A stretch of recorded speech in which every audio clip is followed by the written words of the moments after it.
guys, Kyle the Death Knight of Anime here, bringing you my review for One Piece episode 927, 926, whatever. So immediately starting off the episode, basically we see Chopper pretty much planting the seeds in order to take advantage of Big Mom's amnesia, which, considering the perilous situation that pretty much Tama was about to put everyone in with her honesty, I don't blame Chopper. I don't blame Chopper for pretty much trying to like pretty much be sneaky and sly and trying to and lying to Big Mom, but at the same time, this whole situation with Big Mom, it really is just a whole freaking just pretty much shit situation where all he's doing is delaying the inevitable, and there really, honestly, when it comes to this, there really is no good answer when faced with an amnesia-ridden Big Mom. Like when you're faced with a Big Mom who has amnesia, like what exactly is the right decision to make? There really is none. Like the only thing you can do is basically try and pretty much delay the pretty much obvious conclusion that this is going to come to. Like eventually Big Mom is going to regain her memories, and at that point they're going to be shit out of luck. So for now, you may as well just try and take advantage of the situation while you can. That's really all you can freaking do in this case. Also,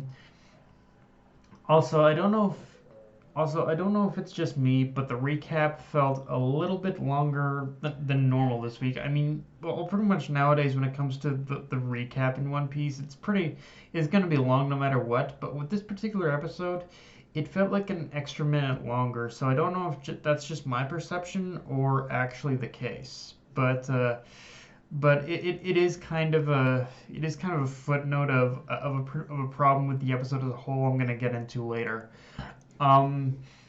So obviously one of the big things with this episode is that Orochi is going on a fear-based tirade about Oden's legacy as well as the Akazean Nine, and within just that whole bit alone, you can tell the legend of Oden, and pretty much Toki's and Lady Toki's prediction and all that. It pretty much scares him to the point of paranoia, which in some ways exposes his vulnerability as well, but exposes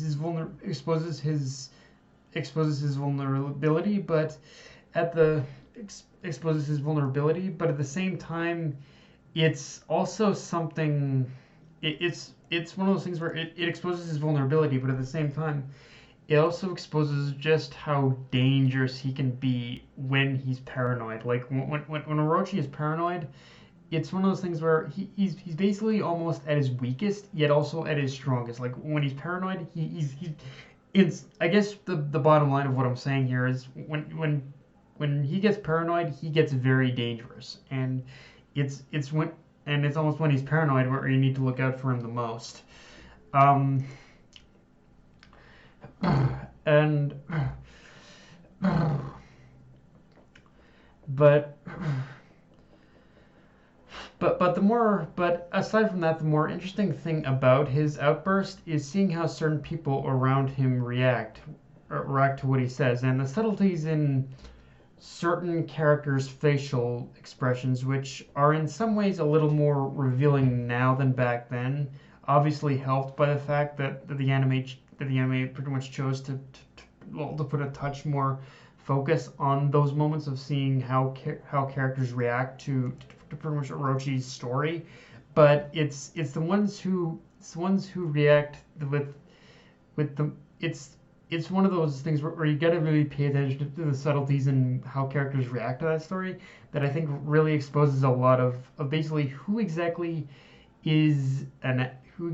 are allies and who are enemies almost. But you get to, and it's because of those where you get to see where certain loyalties lie as well. We also see Orochi go on a full-blown rampage after Toko pretty much laughs at him, which that's one of those things when it came to Toko laughing at him and his reaction and him trying to kill Toko because she laughed at him.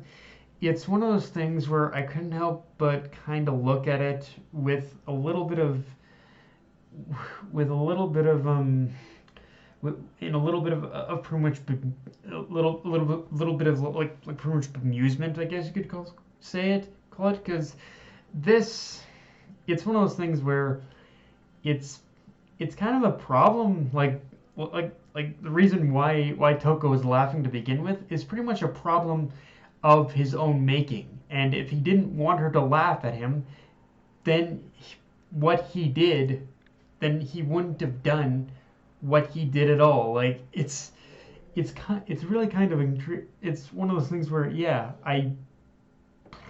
I'm furious at I'm furious at what it is, but at the same time, it's like if you didn't, it's one of those things where if you didn't do it, then why did you do it? If you didn't want it to happen, then why'd you do it? Like seriously, it's kind of a it's kind of a weird like double standard kind of thing almost going on with that.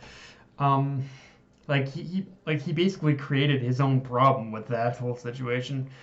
Um, Now, with that said, let's talk about the other big thing with this episode, which is that we finally get to see Orochi's devil fruit form, and that every and you just get to see like the full picture of Orochi's devil fruit form, and and from there and how from there everything goes into absolute chaos. Like Robin is being chased by pretty much the pretty much Onigashima, by the pretty much Oniwabanshu again.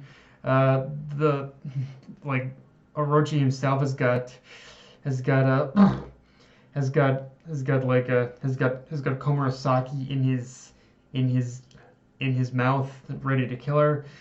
Uh, and and pretty much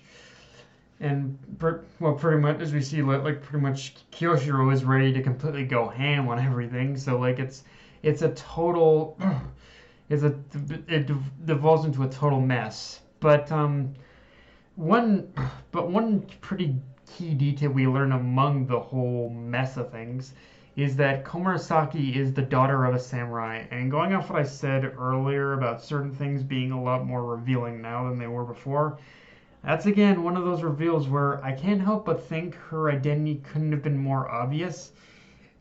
And I don't know how I didn't see it. In fact, from there, the build up to other plot points is going to get more and more obvious beyond this point. But when it comes to like Komurasaki saying she's the pretty much daughter of a samurai, that's like it's. I think a lot of it also it's like it's pretty much obvious who her father is if you think about it. Um, and and it does, and I think a lot of it also has to do with a lot of the like visual cues that the anime gives the series comparable to the manga, honestly. Um, Now, with what I've talked about, you'd think this episode would be pretty epic, right? Like a lot of shit goes down and a lot of epic shit goes down, so you'd think it would be kind of an exciting episode. But but if I'm being, well, that kind of is where the problem lies. Because for as fair as a result to try and be towards the anime, when it comes to the production, I do have to admit this is one of the slower paced episodes pretty much since the anime's return. Like the pacing was handled in such a way where it really didn't feel like it picked up until maybe the last 10-15 minutes of the episode, of being generous. But yeah, there was kind of a lot more I felt I was slogging through and watching the episode, and because of that, it also felt like it had an effect on my enjoyment of the rest of the episode as a whole. But it's it's complicated as at best. So yeah, but yeah, guys, that's all I got for this review. If you enjoyed the video, like, comment, subscribe. Follow me on Twitter, Facebook, and Crunchyroll. Death Knight of Anime, signing off.